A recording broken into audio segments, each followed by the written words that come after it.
செங்கோட்டையன் நீக்கம் தமிழ்நாட்டுக்கு ஒரு பெரிய இழப்பு. அண்ணன் எடப்பாடியார் சிந்தனை தெரியவில்லை. தலைமை ஏதோ ஒரு காரணத்துல பண்றாங்க.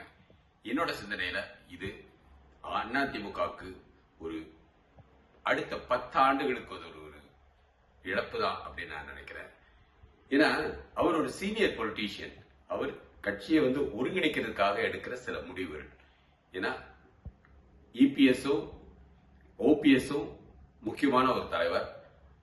சசிகலா அவர்கிட்ட சொத்து நிறைய இருக்கு. அமமுக தலைவர் தினகரன் அவர்கிட்ட பணம் நிறைய இருக்குங்கிறது நமக்கு எல்லாருக்கும் தெரியும். செங்கோட்டையன் இவங்க 3 பேர் கட்சியில் நினைச்சா எப்படியும் ஒரு 3% கட்சி ஓட்டு உள்ள வரும். அதிமுக பலம் இன்னும் இருக்கும் அப்படிங்கிற சிந்தனை தான் அவர் செஞ்சிருக்கிறார். சோ அதனால அதிமுக இந்த மாதிரி உள்ள தவறுகளை செய்யாம இருக்கிறது தான் நல்லது அப்படிங்கிறது என்னோட கருத்து. இதுதான் அவங்க உட்கட்சி பிரச்சனைகள். அதிமுக உடைக்கிறதுக்காகவோ செய்யறாரோ இல்லாட்டி இதுதான் வலுப்படுத்துறதுக்கு ஒரு அடுத்த ஸ்டெப்பா செய்யறாரோ.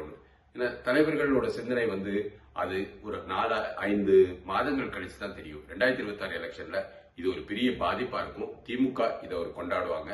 ஆனா ஒருவேளை என்ன எடப்பாடியார் இவங்க எல்லாம் பிரிஞ்சுட்டாங்கன்னா விஜய் வருவாரான்னு நினைப்பாங்க. பட் விஜயும் இது ஒரு பலவீனமா நினைச்சிடக்கூடாது. ஏன்னா விஜய் அமமுக கூட சேர்ந்து இன்னும் வைகோ எடுத்து அது மாதிரி அவர் ஒரு கூட்டணி கொண்டுறதுக்குள்ள வாய்ப்புகளும் இருக்கு. எல்லாமே பணபலம் தான். ஆனா எடப்பாடி இது செய்தது மிக தவறு. என்னோட பொதுவான கருத்து. வாழ்க பாரதம், வளர்க இளைஞர் சமுதாயம்.